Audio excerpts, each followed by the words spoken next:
Could the Zags go undefeated from now until March Madness? What would that mean for St. Mary's? And who is leaving after the season is over? That and more as we discuss listener-submitted hot takes today. Don't go away. You are Locked On Zags, your daily podcast on the Gonzaga Bulldogs. Part of the Locked On Podcast Network. Your team every day.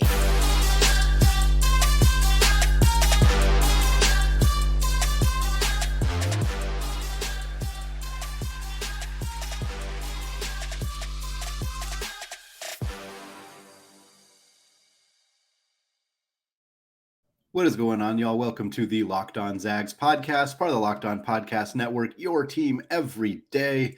I'm your host and longtime Gonzaga podcaster, Andy Patton, here to bring you news and updates on all things Zag athletics. All right, folks, we are doing our Andy Locks listener-submitted hot take segment here to open up the show. Then we're talking about a new graduate assistant at the University of Arizona, a former Zag following Tommy Lloyd to Arizona. And then we're going to close out the show talking about Rui Hachimura and the trade rumors surrounding him as the Washington Wizards, in the midst of another disappointing season, look to move on from Rui. So we got a lot to cover today. A reminder about Andy Locks for those who are listening to it for the first time. It is a play off of Goldilocks. It is a listener-submitted suggestion for a segment. Shout out to Christian who suggested this segment well over a year ago. We've been doing it periodically since then. You can submit hot takes to me. You can submit them on Twitter. You can submit them via email, andypatton013@gmail.com. I will grade your hot takes, too hot, too cold, or just right, hence the Goldilocks nickname for the event. So we got ourselves a handful of hot takes to get through here today. This first one comes from Twitter user @DrewTimmyStash on Twitter, who says, the Zags go undefeated until March Madness. Yeah, this is the big question for Gonzaga right now, as discussed on Wednesday's episode of Locked On Zags. It's being discussed by a lot of national media members. It was discussed on a segment of KREM's news station between myself and Travis Green just recently. Can the Zags get a number one seed in March? And ultimately, the answer is yes. There is still a path for Gonzaga to eventually finish the season with one of the top four seeds, or one of the four number one seeds, I should say, in the NCAA tournament. And that did not look like a reality, certainly after Gonzaga got beat quite badly by Texas. And then after they lost to Purdue, after the loss to Baylor, we're looking at a 3-loss Gonzaga team in mid-December. We knew that their schedule was much more difficult than it's been historically, and certainly that should help them in the eyes of the committee. But I don't think there was a lot of expectation at that time that, hey, Gonzaga is still going to be in the conversation for a number one seed. I remember people suggesting, could they be as low as a 6 seed? Are they going to even be a top 5 seed? And that was a bit reactionary. And certainly we have seen some of Gonzaga's wins age really well, in the sense of beating Alabama in Birmingham looks like a really, really nice win, the kind of win that gives you a whole extra boost on the seed line come March Madness. They have a win over Xavier that has seemed to age exceptionally well, as Xavier looks like one of the better teams in the Big East, although they just fell very recently, so that has hurt a little bit. Regardless, a long-winded way to get back to the question. For Gonzaga to be a number one seed, there is no margin of error. They have to win every game from here on out. That is definitely possible. It is possible for Gonzaga to go into the NCAA tournament with a 28-3 record. Standing in between Gonzaga right now and Gonzaga with a 28-3 record is St. Mary's, and St. Mary's is standing in front of them at least twice, potentially a third time, depending on how the seeding shakes out in the WCC tournament. Although, considering the WCC gives the number 1 and the number 2 seed a 2-game bye, it seems pretty likely that Gonzaga and St. Mary's will face each other for a third time in Las Vegas. It's really hard to beat Randy Bennett 3 times in a year. Even in Randy's worst seasons and St. Mary's down years over the last decade, it has been hard for Gonzaga to beat that team 3 years in a row. This year's team, not a down year. This is a very, very good St. Mary's team. Top 10, top 15 by most of the analytical models. Yes, they are not getting that respect from the AP poll. I think they probably don't deserve to be ranked inside the top 10 or the top 15 in the AP poll, but they probably do deserve to at least be ranked. I think that they're a team that should be in the 20s. They have a bad loss to the University of Washington. They have a not very good loss to Colorado State. Don't have a ton of monster wins, so I can understand why their resume is maybe a little bit difficult for the committee to determine what they want to do with them. But at the end of the day, they have 2 more chances at Gonzaga at least. They got one on their home court in Moraga, California. That's going to be really, really tough. I think the Zags can go undefeated. I think that it is definitely possible. They've played some of their toughest games already. They got through them, albeit barely, but they did get through them. But St. Mary's is a different breed from anybody else they've played in the WCC. That's going to be a tough matchup. Sticking with the St. Mary's theme, this next hot take submitted by Twitter user Havila Benjamin, who says St. Mary's will get swept by Gonzaga, including the WCC championship game, but will win every other game, and they will be one of the first 4 teams left out of the tournament, despite being top 20 in KenPom and net. Yeah, I think this is a little bit too hot. I definitely think Gonzaga could sweep St. Mary's. I'm not going to push back on that part of it. I'm not sure that they will. I think if I was betting or guessing, I think Gonzaga is going to lose at least one of those games to St. Mary's. But if Gonzaga does beat St. Mary's in all 3 of those games, and St. Mary's wins every other game, I do agree that they will be a top 20 team in KenPom, probably a top 20 team in net. But I think we've evolved past the point where the Selection Sunday Committee wouldn't completely ignore St. Mary's. I think St. Mary's in that situation would probably still get a lower seed than they should.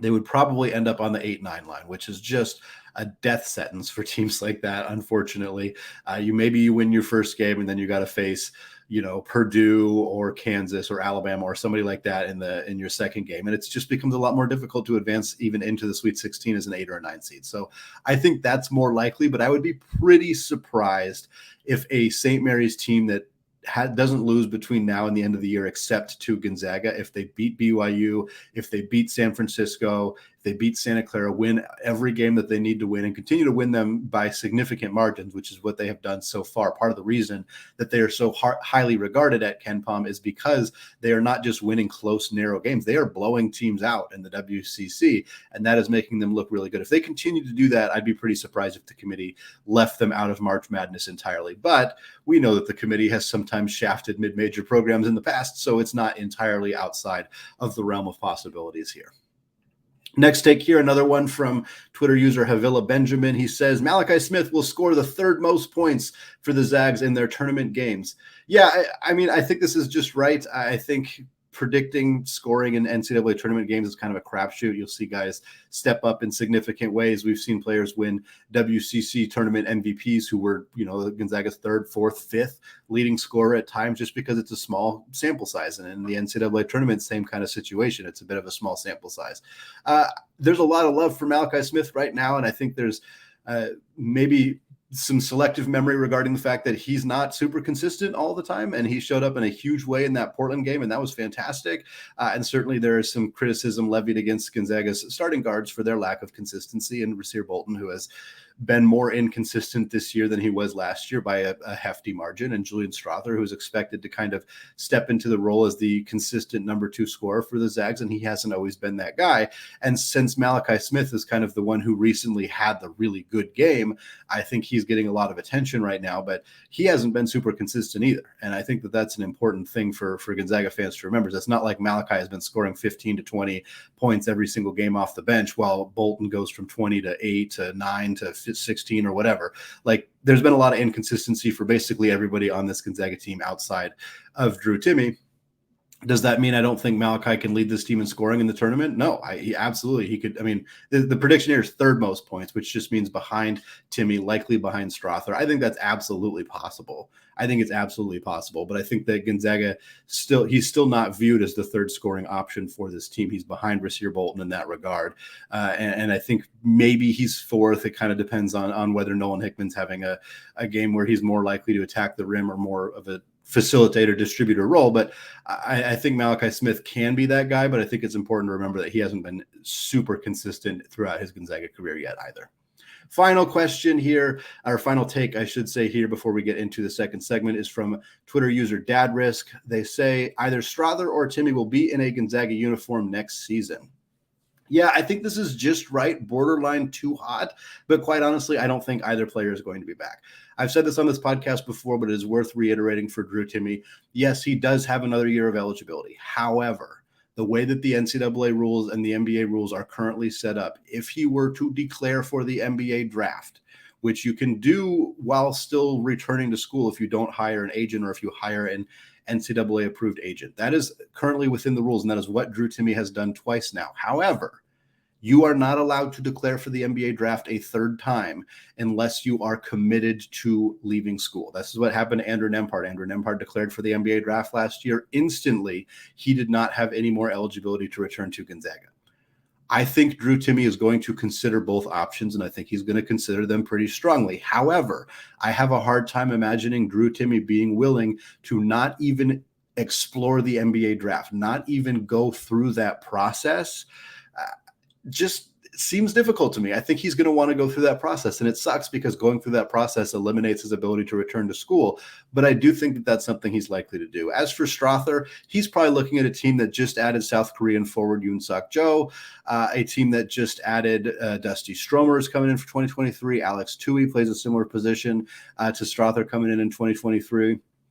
I'm not saying he's feeling threatened or anything like that, but I think the expectation is that Gonzaga is moving forward as if he's not going to be on the roster next year, because the expectation is that he's going to go into the NBA. He's been mocked in the late first round for many, many weeks. We've seen him slip a little bit because of those inconsistency issues, but he's still being mocked in the early second round. I think he's pretty likely to be gone. It wouldn't stun me, especially if his season doesn't get dramatically better from here on out. It wouldn't stun me if he came back. But I think right now I'm thinking it's a significantly greater than 50% chance that he is going to be in the NBA next season rather than back in Spokane. Well, a Gonzaga legend just joined Tommy Lloyd's staff as a graduate assistant at Arizona. We're going to talk about what that means for Tommy Lloyd and what it means for Mark Few. But before we do that, a word from today's sponsor, BetOnline. College basketball and the NBA are fully back in action, while the NFL playoffs are just now getting underway. BetOnline.net is your number one source for all your betting needs and sports information, from all the latest odds, contests, and player props, you name it. BetOnline remains the best spot for all the latest sports developments, including podcasts and reviews for all of the leagues this season. And it's not just basketball. BetOnline is your continued source for all your sports wagering information needs, including live betting and your favorite Vegas casino games. They even have lines for coaching changes across every major sport, so even in the offseason, you can get your fix. Head to the website today or use your mobile device to learn more about the trends and action. BetOnline, where the game starts. All right, segment 2, still Eddie Patton, still Locked On Zags. And I want to thank you all for making Locked On Zags your first listen of the day. For your second listen today, make sure to check out the brand new Locked On College Basketball podcast. It's everything you need to know about college basketball in one convenient place. You can hear from big name experts, insiders, coaches, and players. Locked On College Basketball available on YouTube and wherever you get podcasts. Well, folks, the big fella himself, Shem Karnowski, the winningest player in college basketball history, the catalyst who helped lead the Zags to a national championship appearance, the first in school history during that 2016-2017 season. Shem is back in the States. He is now officially working as a graduate assistant at the University of Arizona, working with Tommy Lloyd and the basketball team there in the Wildcats. This was announced on Wednesday. Brand new information. That was his first day working with the team. So this kind of came out of nowhere, not something that I was anticipating. Certainly, Shem, very, very iconic Zag in so many ways. A player that I don't think you can tell the history of Gonzaga without talking about Shem Karnowski. A guy who was there for 5 years. Obviously, he missed a huge chunk of what was his first pass at a senior year because of that back injury, lost a whole bunch of weight, returned, came back for that super senior year. Of course, again, helped lead Gonzaga to that national championship game alongside Jonathan Williams, alongside Zach Collins, alongside Killian Tilly, and what was a really elite front court for the Bulldogs. Shem, after his Gonzaga career ended, his professional career just never really took off, unfortunately, because he played the traditional big man role in an era where the traditional big man wasn't particularly valued in the modern NBA.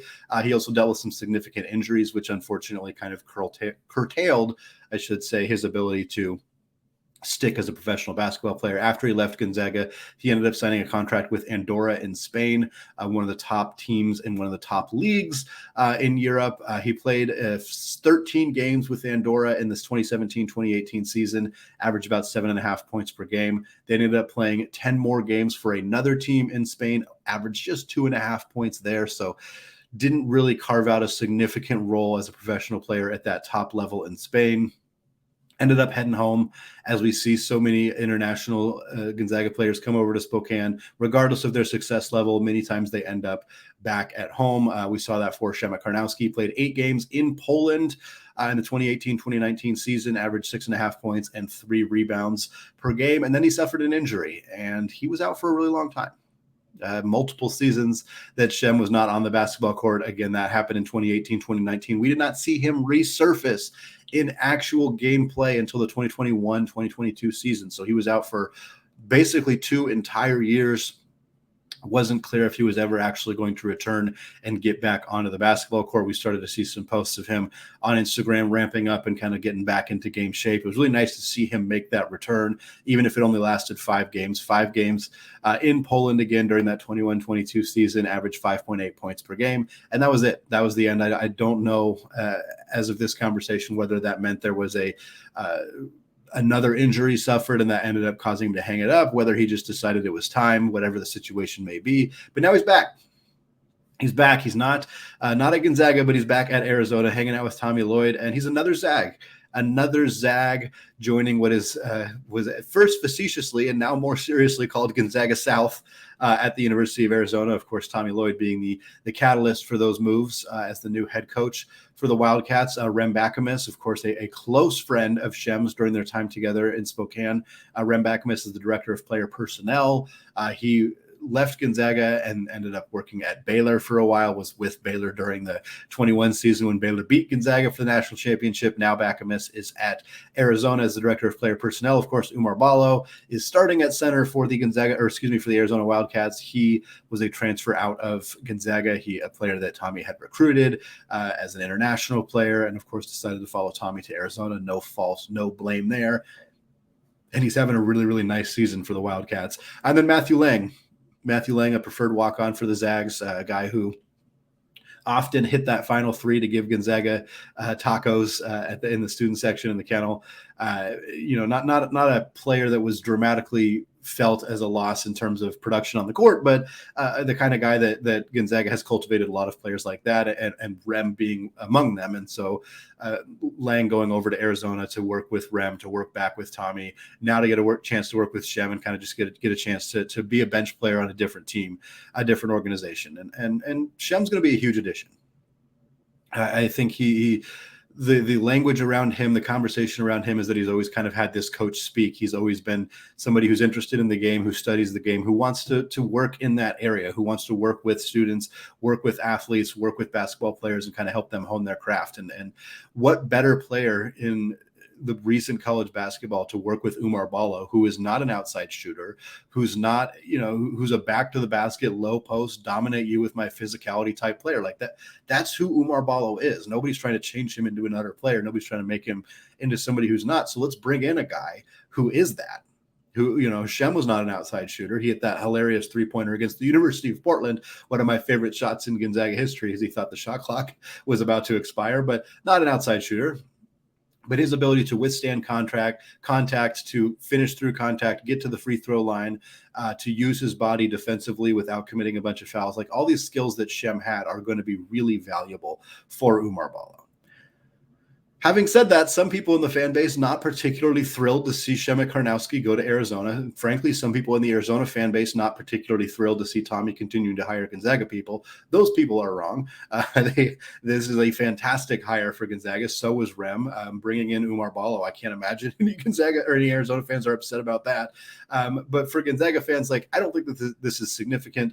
Some people can say, why are all former players wanting to go hang out with Tommy instead of hang out with Mark? Well, Mark Few brought in JP Batista and Zach Norvell. Both those players are on the bench. Killian Tilly recently returned to France to continue working out, but he has spent a huge part of the last couple of months hanging out in Spokane, working out at Gonzaga, talking to recruits, doing stuff like that. We just saw the game. Granted, it was in Provo, it was in Utah, but Jalen Suggs was in the house. Kelly Olynyk was in the house. Like, Mark Few's relationship with his former players is fine, guys. It's fine. It's very clearly fine. Former players also liking Tommy Lloyd, guess what? That's fine too. It's fine too. There's nothing wrong with that. There's nothing wrong with that. I get that Gonzaga and Arizona are in some ways rivals. I get that they are competing for that number 1 seed in the West alongside UCLA, alongside a couple of other teams as well. And I get that them adding talented players to their coaching staff, adding talented players directly from Gonzaga in the case of Oumar Ballo. I understand why people are maybe a little rankled by that, but I don't think it says anything significant about any concerns that people should have about Gonzaga or Mark Few, because they're bringing in former players. They're having those conversations as well. Zach Norvell is a huge help for guys like Malachi Smith, guys like Hunter Salas, guys like Nolan Hickman. JP Batista, huge help for guys like Ben Gregg, guys like Efton Reed. So Gonzaga has those guys. Arizona has those guys too. The fact that they're all a lot of former Gonzaga guys just tells you how much players coming through Gonzaga respect the coaching industry, want to get into that field, and how close they feel with their coaches. That is an objectively good thing. It is sure, I can understand the difficulty of seeing Shem wearing Arizona colors, seeing Rem wearing Arizona colors. Hell, seeing Tommy wearing Arizona colors isn't all that fun, but it's a part of the industry, and it just shows how successful Gonzaga has been, that they can have GAs and coaches at 2 different prominent programs on the West Coast, and they're all qualified to do those jobs. Well, Rui Hachimura is officially on the trading block for the Washington Wizards. We look at some potential landing spots for the forward. But before we get there, today's episode of Locked On Zags is brought to you by Built Bar. If you're looking for a delicious treat but don't want all the fat and calories, then you have got to try a Built Bar. We just got through the holidays, and I know my goal is to eat a little bit healthier this year. If you're like me, where you want to eat healthier, but you don't want to compensate taste, then man, I've got just the thing for you. You've got to try Built Bar. With Built, healthy is actually tasty. Seriously, they're so delicious that you won't think they're good for you. They're perfect for your New Year's resolutions. What makes Built Bar so good? Well, for starters, they're covered in 100% real chocolate. That's right, real chocolate. And they come in unbelievable flavors like churro, peanut butter brownie, and coconut almond. I'm not sure how Built does it, but these bars taste like a candy bar while maintaining amazing macros. And what's even better is that they are healthy. Only 130 calories and 4 grams of sugar with a whopping 17 grams of protein. And now you don't need to wait around to get a box. For years, we've been talking about ordering your Built Bars now at Built.com. Now you can get them at your local Walmart or Sam's Club. That's right. Head to your nearest Walmart today, walk to the pharmacy section, and grab yourself a box of Built Bars. You can pick up a 4-bar box of cookies and cream, double chocolate, or coconut puffs at your local Walmart or Sam's Club today. All right, segment 3, still Andy Patton, still Locked On Zags. And instead of talking about current Gonzaga players or GAs and the Arizona program, we are going to finish out the show talking about a Zag in the NBA. We're talking specifically about Washington Wizards forward Rui Hachimura right now. The recent report coming out of Washington is that Rui is available via trade. The Wizards, again, not having a successful year. We've seen Washington seem to load up on similar type players. They have a lot of 3-4 hybrid players. Denny Avdija is one of them. Corey Kispert, of course, is another one. Rui Hachimura is another one. Kristaps Porzingis, Kyle Kuzma. Too many guys all playing the same positions is a little bit baffling to see why some of the decisions that Washington has made in the last 2 years in terms of player acquisition has created this logjam, this situation where they have too many mouths to feed. They have too many guys who need the ball in their hands to score. They have too many guys who play the same positions, too many guys who don't play particularly well on the defensive end of the floor. And it has created a, quite frankly, messy situation for the team in DC. And you're starting to see them figure out, hey, we need to start making some moves. The thought process was that they were going to trade Kyle Kuzma, who's a more valuable trade chip in terms of what they would get in return. Similar situation with Kristaps Porzingis. Instead, because Rui is heading out towards free agency, that is the player that they are looking to deal. He has a qualifying offer that can be picked up ahead of the 23-24 season. I've seen figures estimating somewhere between $7.5 and $8.5 million on that. If he is offered that qualifying offer, he then becomes a restricted free agent after this season, which means that teams are still able to sign him, but they have to sign him to a certain deal. And it also means that the team that acquires him at the trade deadline, or if he's still in Washington, would then have an ability to match said contract. Rui's currently averaging 14 points per game on about 48% shooting. He is an elite mid-range player, and he's getting kind of criticism in the media for, he has been a bust. He hasn't panned out. Washington is barely using him anymore. And I can understand some of that argument. I don't think that he has been a bust. I think that Washington hasn't utilized him correctly and hasn't utilized him enough. I mean, you see a guy average 14 points per game on above average field goal percentage. Like, that's not bad. He's not a great defensive player. He's not a great passer. Like, there are some limitations to what he can do as an NBA player, but there is a legitimate mid-range scorer here, a guy who can help just about every team in the NBA, and certain teams who have more of a need for a scoring punch. A guy who plays 20 minutes a night and legitimately, puts the ball in the hoop and gives you points on a regular basis. And he's not really filling that role in Washington, but there are some other teams that could absolutely need that. I want to go through a few of them real quick and kind of discuss what those possibilities may end up looking like for Rui and the Bulldogs, or for Rui and the Wizards, I should say. The number one team here is the Phoenix Suns. Phoenix is one of the worst scoring teams in the NBA. The past 2 weeks, they've ranked near the absolute bottom in the NBA in points per 100 possessions. Cam Johnson has been hurt. He's their other 6'8" forward, kind of plays more of a traditional scoring power forward role. He's been out. He is coming back, so that kind of lessens the need for Rui a little bit. But right now, the backup power forwards in Phoenix, Torrey Craig and Dario Saric, just pretty replaceable guys. Rui is better than those guys. He could play some legitimate rotation minutes for a good Phoenix team and help them in their biggest area of need, which is just putting the ball through the hoop. Next up, Charlotte Hornets. Charlotte Hornets desperately need to replace Miles Bridges. Miles Bridges, of course, out after a domestic violence situation that has kept him out for the season, and hopefully keep him out of the NBA, quite honestly, forever. I don't know if that'll be the case, but he does not deserve to continue to play basketball. It does create a situation of need for Charlotte. They have LaMelo Ball as a scorer, and that is about it for the Hornets. Not a lot of other scoring on that team. Terry Rozier is their next best scorer. He is also playing the guard position. Right now, the backup 3-4 players for Charlotte are JT Thor and Cody Martin. Just not good enough. Not good enough players right now. Rui would immediately bump both those positions, give Charlotte a secondary scorer, a guy who can go find his own shot. Not necessarily a good passer or distributor, but a guy who can put the ball through the hoop, which is what Charlotte really needs right now. Next up, the Indiana Pacers. Pacers, another rebuilding team that they have a whole bunch of guards and really, really struggle in the front court. They were starting Aaron Nesmith at the power forward position for a while. He's 6'5", which is like kind of a barely below or barely average starting shooting guard in the NBA. And he was playing power forward for the Pacers. Jalen Smith's the other guy they've been playing over there. He's just not particularly good. O'Shea Brissett's off the bench. He's fine, but Rui's better than the options they have at those spots. He'd probably start for Indiana and kind of allow them to play their guards at more traditional guard positions. Buddy Hield plays a guard position, Ben Mathurin, Chris Duarte.